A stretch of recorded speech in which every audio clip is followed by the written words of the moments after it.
Ever since my husband's first love got divorced, he's been all about her and her kid. He stopped picking up our daughter from school. He doesn't read her bedtime stories anymore. On the day our daughter had an accident, he was at Disney with his first love's kid. The day our daughter died, Larry was at Disney with them too. I called him crying, but he hung up on me. When they brought our daughter out of the ER, covered in a white sheet, Larry texted me, "Christina, unless you agree to a divorce, don't bother me. I hate hearing your voice, get it?" I collapsed to the floor, heartbroken. I get it. Of course, I do. He doesn't love me. He never wanted to marry me in the first place. On our daughter's 5th birthday, Larry asked for a divorce, because his first love, Helen, was single again. She was living a tough life with her kid, and Larry wanted to give them a home. It's ridiculous. Doesn't Dora need a complete family too? I didn't agree. Larry was so mad that he threw his dinnerware. He said coldly, "Christina, if you hadn't gotten me drunk back then, there wouldn't be a Dora. This marriage is stolen by you. Do you want to destroy my life forever?" It stung, but I forced a smile and said, "If a man is truly drunk, he won't react. Don't blame your weak will. If you weren't willing, how could I have forced you?" Rage filled Larry's eyes. "It's because you seduced me. How else could I be interested in you?" I shook with anger. Pain screamed from every cell in my body. Larry and I grew up together. I had a crush on him for years, but he only had eyes for Helen. When she left him for someone else, I stayed by his side through the toughest times. One night, 6 years ago, after I helped him home drunk, I tried to steal a kiss, but he grabbed me and kissed me deeply. When I asked if he knew who I was, he whispered my name, Christina. He knew. I thought I finally made it, but the next day he said it was a drunken mistake. If it weren't for me getting pregnant with Dora, he wouldn't have married me. He doesn't love me. I foolishly believed I could change his mind someday, but I overestimated myself. In the end, I lost everything miserably. For 6 years, he was lukewarm to me, but at least an okay dad to Dora. Now, he's about to leave Dora for Helen and her kid, who isn't biologically his. I couldn't accept it. Sniffling, I held back tears and said, "Larry, I won't divorce you. Go ahead and stay with Helen. If you're not afraid she'll be seen as the other woman." His anger flared, and he slapped me hard. "Christina, how can you be so vile?" he shouted. The pain spread from my cheek to my heart, eating away at my nerves. I staggered and took a step back. Then, I heard Dora crying from the bedroom door. "Daddy, don't hit mommy. Stop fighting." Larry froze. I rushed to hug Dora. "It's okay, sweetie. Daddy and mommy aren't fighting." Just as Larry was about to comfort her, his phone rang. It was Helen. Her daughter was sick and needed a ride to the hospital. Without hesitation, Larry was leaving. Dora clung to his shirt and pleaded, "Daddy, don't go. You haven't been home for so long. You said you'd celebrate my birthday." Since Helen came back, Larry's been all about her and her daughter. He stopped picking Dora up from school, telling bedtime stories, and taking her to play. He didn't even come home much. If it weren't Dora's birthday, he probably wouldn't have come at all. Despite her pleading, he left. Dora asked me tearfully, "Mommy, does Daddy not want me anymore?" That question broke my heart. I hugged her tight,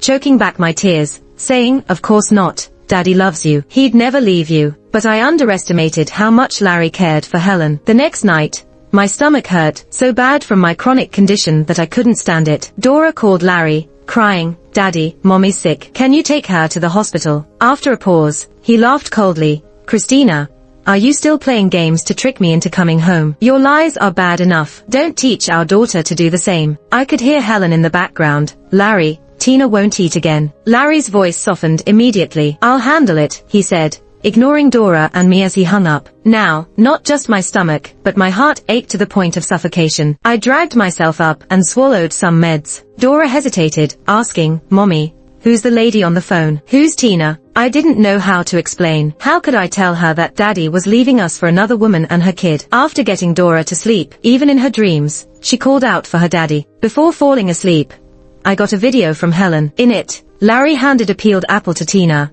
who thanked him with a smile. He stroked her hair, saying gently, "Good girl, eat more fruit to stay strong." It was a perfect scene of family bliss, weaving pain tighter around my heart, suffocating me. Helen kept messaging, "See, we're a happy family. Christina, Larry doesn't love you. If you have any dignity, stop clinging to him. You need to return what you stole." At first, she looked down on Larry for his average background. That's why she dumped him and married a rich guy. Now, after divorcing her financially struggling husband, she's back trying to find successful Larry again. The funny part, Larry still treats her like a queen. In the end, it's just Dora and me who got hurt. About 2 weeks later, I got a sudden call at work from Emily, Dora's kindergarten teacher. The moment I heard Emily's teary voice, my heart sank. She said Dora fell from a slide and hit her head, and she was being rushed to the hospital. Panicking, I hurried to the hospital. Fear took over, and I cried uncontrollably. With shaking hands, I called Larry. In moments like this,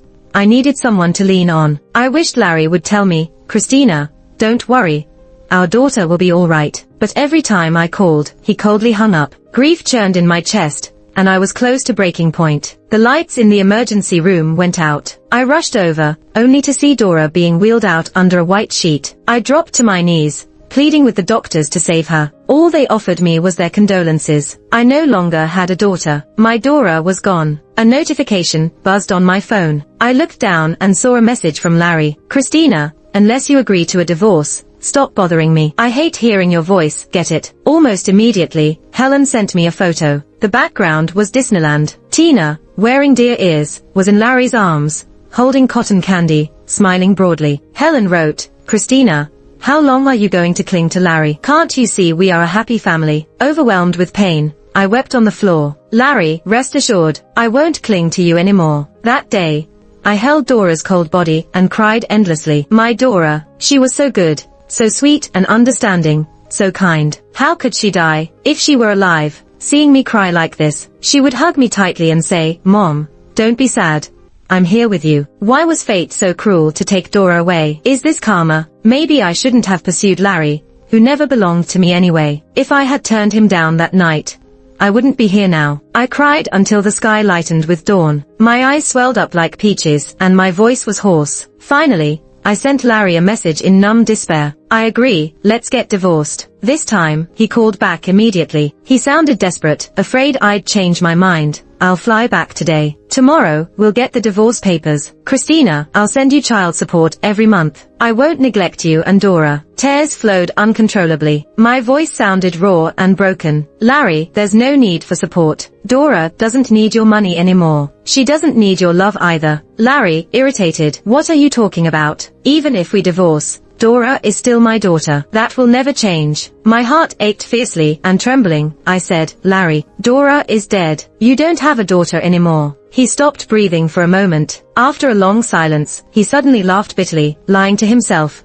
"Christina, are you crazy? I knew you didn't want to divorce, but I didn't think you'd stoop to cursing our daughter, just to trick me into coming home." Even now, he thought I was deceiving him. Immense pain hit me like a tsunami. I screamed through my sobs, "Larry, Dora is dead. Our daughter, she's dead. She's lying in the morgue right now." Larry's breathing turned heavy with fury. "Christina, shut up. Dora couldn't be dead. My daughter is waiting for me at home. She's waiting for me to tell her stories, teach her to draw, play Legos, and take her to the amusement park. How could she be dead?" Turns out, he remembers how much Dora longed for him to come home and spend time with her. But what did he do instead? On the 16th last month, he promised to join Dora for the parent-child event at her kindergarten, but he bailed, because he was busy helping Tina get into a new school that day. Last Saturday, he promised to take Dora on an outdoor trip. He ditched that too, because he went with Helen and Tina to the aquarium to watch dolphins. He knew how disappointed and sad Dora was, yet he kept prioritizing Helen and her daughter over her. The pain in my heart intensified. Through gritted teeth, I said, "Larry, you were never fit to be Dora's father." When Larry returned, Dora was already taken to the funeral home. His mother cried into his arms, "Larry, you're finally back. Go see Dora one last time." I looked coldly at pale-faced Larry. He dragged his heavy feet, step by step, slowly moving to Dora's side. His fingers gently brushed Dora's hair. His eyes were bloodshot, his voice nearly choking. "Dora, Daddy is here. Stop sleeping. Open your eyes and look at Daddy, okay? Didn't you want to go to Disneyland? If you wake up now, Daddy will take you right away. I won't break my promise this time." Dora had always wished for her dad to take her to Disneyland, but Larry always said he was too busy, that she had to wait. Yet when Dora died in the operating room, he was at Disneyland, with Helen and her daughter. Thinking of this, I couldn't stop shaking. I raised my hand and slapped him twice. "You don't deserve to be Dora's dad. Get out, get out." Larry stood there, pale and hunched, letting me hit and curse him. Larry's mom stepped forward to stop me, who was all emotional. "Christina, we're just as heartbroken as you are about this. Larry loved Dora so much. You shouldn't blame him. If he truly loved her, he wouldn't have let Helen and her daughter disappoint Dora time and again. I cried and then let out a sarcastic laugh. Why doesn't anyone ask Larry? Where was he yesterday? Who was he with while our daughter lay dying in the operating room? Larry looked up at me. His eyes were red, filled with sorrow that he couldn't hold back. His shoulders shook. He was on the verge of breaking down. After a while, he dropped to his knees in front of Dora and cried, "Dora, Daddy didn't mean it. I thought there was more time. I thought I had time to do all the things you loved with you. I never expected you to. Dora, please don't punish Daddy like this. Please wake up, honey. Wake up. My Dora died yesterday. There's no more future." I glared at him hatefully. Larry, stop crying. You lost Dora, but you still have a daughter. Doesn't Tina call you Daddy, too? Larry's body went rigid. His eyes filled with deep regret and pain. His lips quivered as he struggled to speak. "I'm sorry, Christina. I'm so sorry. I was wrong. It's all my fault. Please stop. Don't say any more. Larry, from now on, Dora and I don't need your apologies." On the night of Dora's funeral, I held her clothes and curled up on her little bed, sobbing uncontrollably. I thought about Mother's Day this year. She used her chubby little hands to wash and dry my feet. Then she asked in her tiny voice, "Mommy, am I a good girl?" I smiled and tapped her cute little nose. "My Dora is the most well-behaved and adorable girl in the world." She giggled and snuggled into my arms. "Mommy, when I grow up, I can help you with chores." "Dora, my poor baby girl. How could you leave Mommy? How am I supposed to live without you?" In my grief, I clenched my teeth, took a blade, and cut my wrist. The blood flowed crimson red. The overwhelming pain swallowed me whole. "Dora, wait for Mommy. I'll come find you soon." As my consciousness faded, I saw Larry's panicked face. Christina, don't sleep," he called out anxiously. "I lost Dora.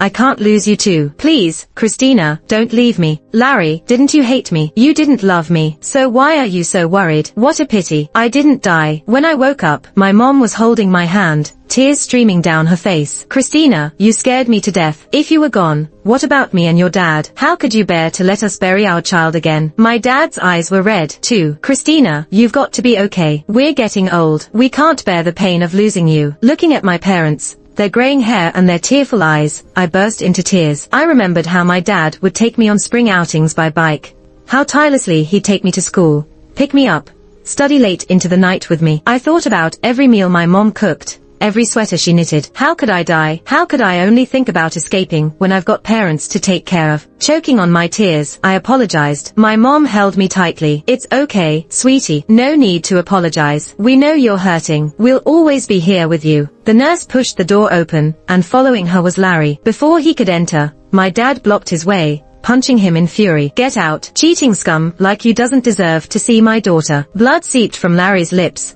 but he didn't seem to feel the pain. He begged my dad, "Dad, the nurse said Christina's awake. Please let me see her. I just need to know she's okay." But my dad's anger didn't fade. "My daughter is strong. She's fine. She doesn't want to see you. Now get away." With that, my dad slammed the door. My mom wiped her tears. "If we'd known Larry would cheat, your dad and I would never have let you marry him. It doesn't matter. I don't care anymore. Dora is gone, and so is my heart. Whatever happens with Larry and Helen is none of my business now." Unable to see me, Larry flooded my phone with messages. He talked about how much he loved Dora, how much he couldn't let go, how sorry and miserable he was. He admitted it was all his fault. He shouldn't have been misguided and left Dora and me. Without Dora, he's in as much agony as I am. Seeing me with a slit wrist shattered his heart. He realized, too late, that he couldn't handle losing me. He begged for a chance to atone, to help me through this grief. Reading his heartfelt confessions, I only felt sorrow. "Larry, how am I supposed to move on? Dora was my baby,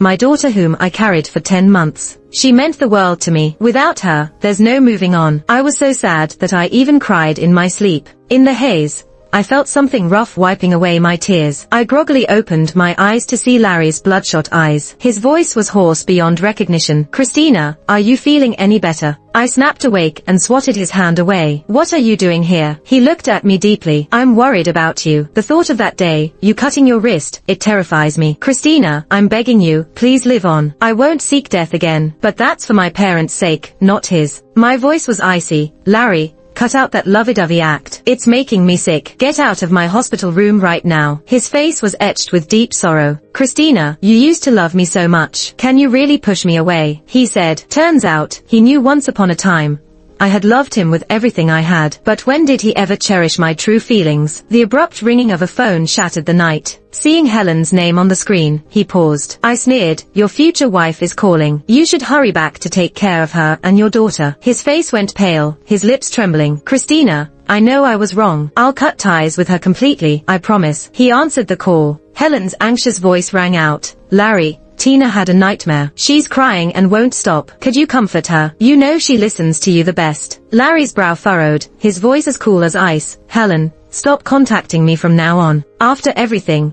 I've realized the one I truly love is Christina. I've hurt her too many times, and I don't want to hurt her anymore. Don't reach out to me again." Helen started crying dramatically. Larry ignored her and hung up the call, then blocked her right in front of me. "Christina, I won't see her again. Can we start fresh? Please, give me a chance to make it up to you." My heart ached. Feeling disillusioned, I asked in despair, "Start over. Can you bring Dora back to life?" His face turned gloomy, eyes full of pain. I looked at him coldly and pointed to the door. "If you can't, then leave." He stood up in defeat and stumbled out, looking utterly desolate. After I was discharged, I asked Larry for a divorce. He refused to sign the papers. 2 months ago, he was afraid I'd cling to him. Now, he's the one who won't let go. It's ridiculous. I stormed into his office and smashed many things in anger. He didn't get mad, letting me vent. "If it makes you feel better, you can destroy the whole company, and I won't stop you." I threw a glass of water in his face and yelled, "You're insane." Before storming out, before heading home, I stopped by the supermarket. In the candy aisle,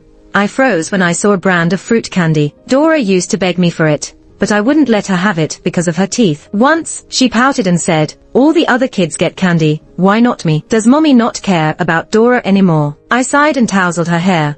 "I'll get you mangosteen and oranges. Let's eat more fruit and skip the candy, okay?" Hearing that, she was sorely disappointed. Thinking of her sad little face filled me with regret. I took a deep breath, calmed myself, and went to grab the candy. But someone else got there first. A woman snatched the last 6 bags. As she tossed them into her cart, I realized it was Helen. "Sorry, Tina loves this brand of candy. As her mom, I have to get it for her," she said sarcastically. "But if your daughter likes it, too, I can spare you a bag." Seeing my shock, she smirked. "Oops, I forgot. You don't have a daughter anymore, right?" Bitter about being dumped by Larry, Helen took it out on me. "Isn't it karma?" she taunted. "You stole my man, and he took away your daughter. It's only fair." Furious, I slapped her. "What kind of person are you?" A perfect handprint bloomed on her cheek. Incensed, she insulted me as she yanked at my hair, and we started fighting. Staff called the police. At the station, both Helen and I looked disheveled, faces marked by nails. Larry arrived with a lawyer, and Helen played the victim. "Larry, Christina hit me first. I had no choice but to defend myself." "Why be with such a hot-headed woman?" Larry cut in coldly. "Shut your mouth. It's not your place to lecture Christina." Helen's face turned sour. Seeing the scratch on my cheek, his eyes softened with pity. He raised a hand to touch the wound, but I slapped it away. "Stay away, don't touch me." His expression darkened, and he pulled back. After sorting out things, he left with me, ignoring Helen's wailing from behind as she screamed at him for being heartless. I mocked him. "Helen was your old flame. Aren't you being a bit harsh?" Larry rubbed his temples wearily. "Christina, I'm done with her for good. What do I have to do for you to soften up?" I laughed bitterly. "Maybe you could be reborn and try again in the next life." My attitude deepened Larry's dismay. His eyes were filled with sorrow. It was late, and he insisted on driving me home, worried about my safety. I refused, hailing a cab. Yet, his car followed mine all the way back. It seemed he did care, in a way. Suddenly, I remembered Dora's 5th birthday. We took her to the amusement park near our place. On the way home, she walked between us, holding both our hands. Near the house, she cheekily linked our hands. "Mom and Dad, you look perfect together," she had exclaimed. I still remember how Larry froze on the spot. He practically shook off my hand instinctively, like I was some sort of virus. As I snapped back to reality, I realized the car had stopped outside the apartment complex. I got out, and Larry followed. I looked at him with disdain, impatiently saying, "Larry, don't you know how annoying you are?" Larry's voice was hoarse. "I'm just worried about you. I didn't mean anything else." His concern and affection came too late, making it seem completely unnecessary. I chuckled, full of sarcasm. "Do you like taking care of your exes that much? With Helen, and now with me?" His brow furrowed deeply. "You're different from her. You're my wife." I corrected him immediately. Soon to be ex-wife. Mentioning divorce, Larry still refused to give in. By now, he actually fantasized that I might come back. How ridiculous. I didn't want to argue any longer.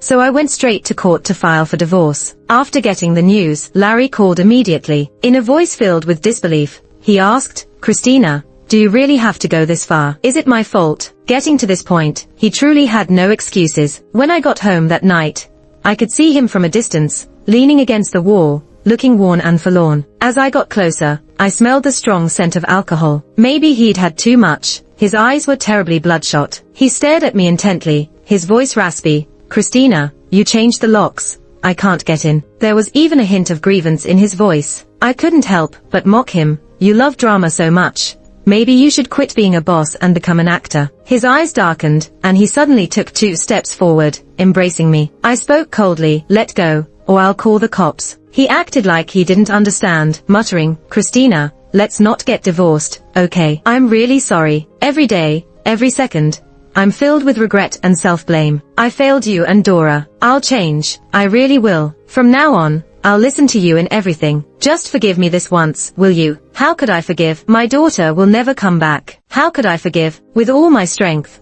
I pushed him away. He stumbled, falling embarrassingly against the wall. I looked down at him coldly, saying, "Don't disgust me with your so-called deep affection. Larry, I really regret ever loving you. If I could, I'd rather have never met you." Upon hearing this, it was as if the soul was sucked out of him, staring at me blankly, his gaze empty. After a while, he hunched over, covering his face with his hands, and I heard his muffled sobs. I saw tears seeping through his fingers. "Larry, if you knew it would turn out this way, why did you go down this path?" Larry finally agreed to the divorce, but when I got the agreement, I was still shocked. Besides the house, I hadn't expected him to give so many stocks and cash. When signing, his smile was forlorn and bitter. "This seems to be the last thing I can do for you. Christina, from now on, just keep moving forward. There will surely be plenty of wonderful things waiting for you." I didn't say anything more. I lowered my head and signed. After the divorce, life carried on quietly. Every weekend, I'd go to the orphanage as a volunteer. Being around the kids improved my spirits. The sound of their laughter made me feel cheerful. That day, I unexpectedly saw Larry at the orphanage. He was playing a game with the kids. He had long been a star of attention, and yet, at that moment, I could see a touch of innocence in his smiling eyes. Talking to the director, I learned that for more than 2 years, Larry quietly made significant donations. The director frequently expressed gratitude, and Larry just said, as long as the kids could grow up healthy, that would be the best reward for him. I felt a bit wistful. When I came back to my senses, Larry was already standing in front of me. He said to me, "Long time no see. This city isn't small, yet it's not that big either. But in almost 3 years, the times we met are few and far between." Larry's lip curved into a faint, bitter smile. "Because I know that not seeing me would make you much happier." Sounded like he was deliberately avoiding me, but he wasn't wrong. I really didn't want to see him. I thought for a moment and said, "Thank you for your donations." He replied gently, "These kids are lovely. Being with them, life feels easier. So there's no need to thank me. I'm just doing what I can." He really seemed to have changed a lot. Not as sharp as before, more reserved and steady. He tentatively asked, "Christina, can we have lunch sometime?" His eyes hinted with expectation. I shook my head, calmly saying, "I don't have a habit of being friends with exes." His eyes slowly darkened. "I understand. It's okay, as long as you're happy. Don't worry about my feelings. I'm not that fragile." I truly didn't care about his feelings at all. I nodded, said goodbye, and left. The next time I saw Larry was 2 months later, for Dora's 9th birthday. I brought cake and candy to visit her grave. When I arrived, Larry was kneeling in front of Dora's tombstone, his shoulders slightly slumped, his silhouette utterly solitary. In sorrow, he spoke, "Dora, how are you over there? Daddy misses you, really misses you. Daddy's sorry for everything that happened with you and Mommy. These past years, I often visit Mom secretly. She's always thinking about you. So, please, watch over her, wishing her peace and joy in life, okay? It's Daddy's fault. In the next life, Daddy will make it up to you and Mommy." When I walked closer, I happened to hear the last sentence. I frowned and said, "Thank you for visiting Dora, but in the next life, let's not meet." Larry's body abruptly froze. He turned to look at me from the left. Choking back tears, he asked, "Christina, are you so heartless that you won't even leave me with a memory?" I looked at him calmly. "Larry, let go of your obsession. I stopped loving you a long time ago." His disappointment was obvious, with a mix of pain and regret in his eyes. But I wasn't too bothered. I placed the cake and candies at the grave. Dora, happy birthday. Mom has never forgotten you. Don't forget me either, okay? Remember, Mom will always love you. You will always be Mom's precious little princess. I raised my hand, gently touching Dora's photo on the tombstone. My baby, her smile as bright as ever. My vision started to blur, and I bit my lip, telling myself over and over not to cry. Christina, don't make Dora worry. Larry offered me a handkerchief. I glanced at it but declined. I took a tissue from my pocket and wiped the tears from my cheeks. Larry looked downcast and awkwardly retracted the handkerchief. As we left the cemetery, he cautiously asked, "Can I take you home?" I refused him again. I put on my sunglasses, hiding my swollen eyes, and walked away. I could feel Larry's intense gaze burning into my back, but I never looked back.